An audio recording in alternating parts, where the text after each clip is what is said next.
कि संत कबीर नगर में सीएम योगी क्या कुछ कह रहे हैं, सुनिए।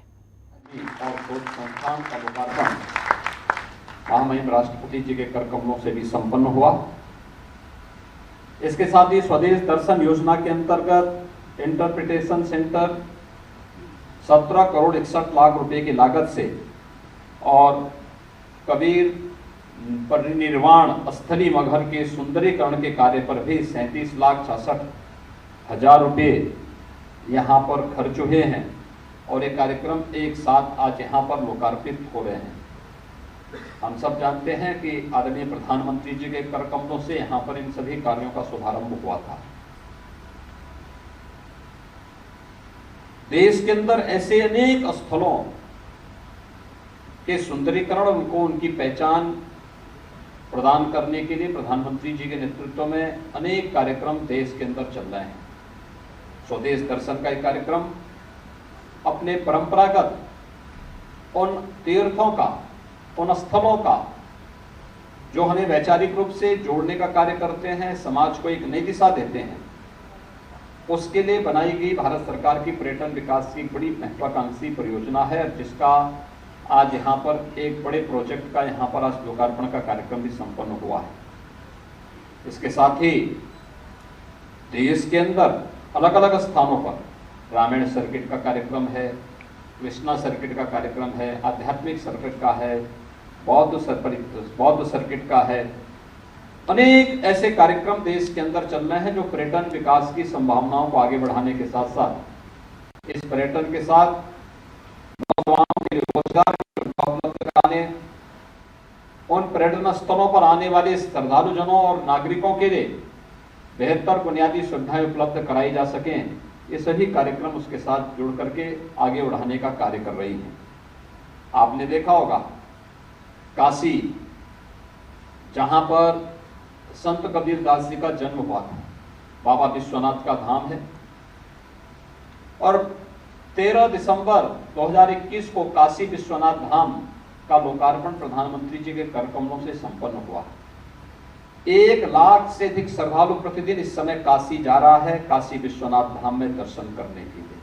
अनुमान कर सकते हैं 1 लाख श्रद्धालु जनों के आने का मतलब अनेक प्रकार की रोजगार की संभावनाओं को ही बढ़ाना, अनेक लोगों के हाथों को काम मिल जाना, और ये कार्य वहां सफलतापूर्वक आगे बढ़ रहा है।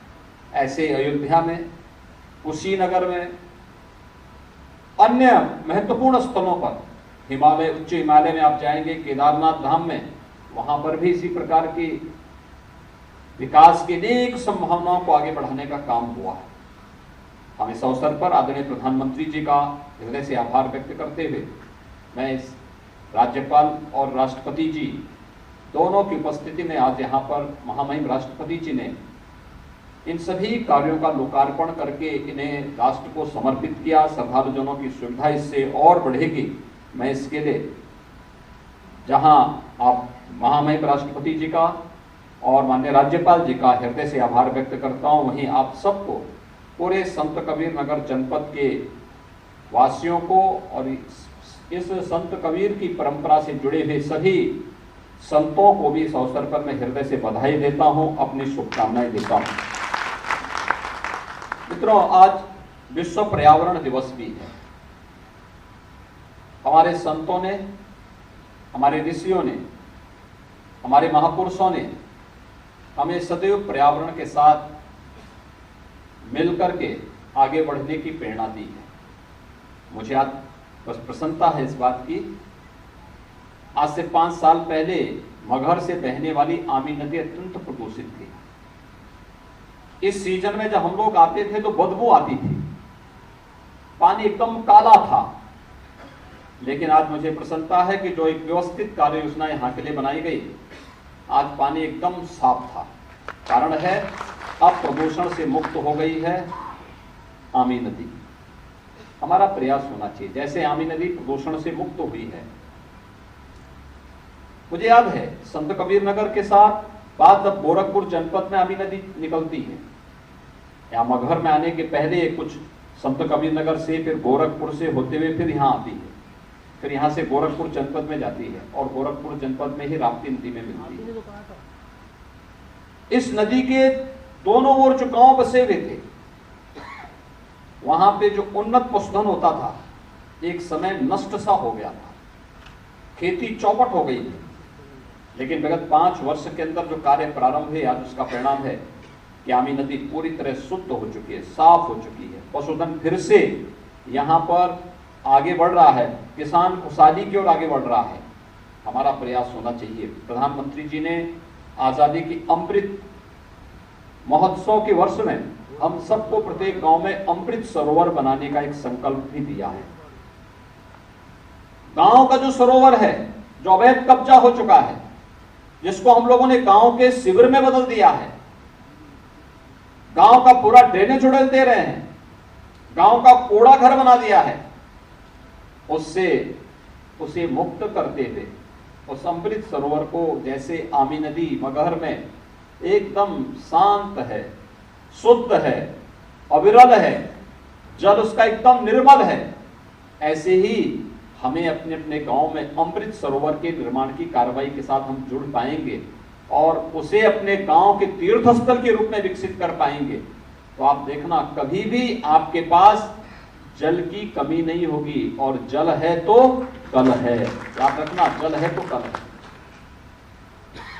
इतनी भीषण गर्मी पड़ रही है, जहां पेड़ पौधे नहीं हो रहे होंगे या जहां पेड़ पौधे नहीं होंगे वहां क्या स्थिति हो रही होगी। यहां पे तो पेड़ पौधे हैं, तो भी व्यक्ति थोड़ी चलेगा, राहत लेने के लिए पेड़ के नीचे खड़ा हो जाएगा। आप अपने घर में एसी लगा सकते हैं, पंखा लगा सकते हैं, लेकिन सड़क पर थोड़े पंखा लगाएंगे।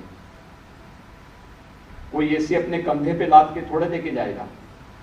उन स्थितियों के लिए तो हमें पर्यावरण की ही शरण में जाना पड़ेगा, और इसके लिए अधिक से अधिक वृक्ष लगाना। राष्ट्रपति जी ने, राज्यपाल जी ने, मैंने भी यहाँ पे वृक्षारोपण का कार्यक्रम किया है।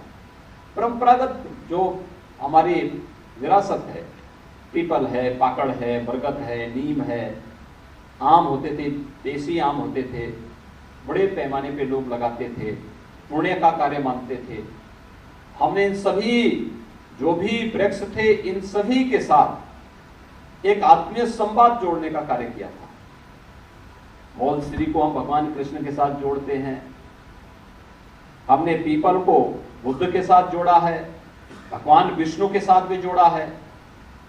ऐसे ही अलग अलग देवी देवताओं के साथ हर एक वनस्पति को जोड़ने का कार्य भारत की परंपरा ने किया है। तो विश्व खबरों के निष्पक्ष विश्लेषण के लिए सब्सक्राइब करें Janatantra TV and press the bell icon. Never miss any update.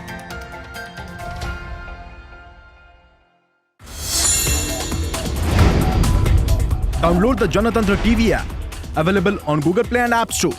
Download it now.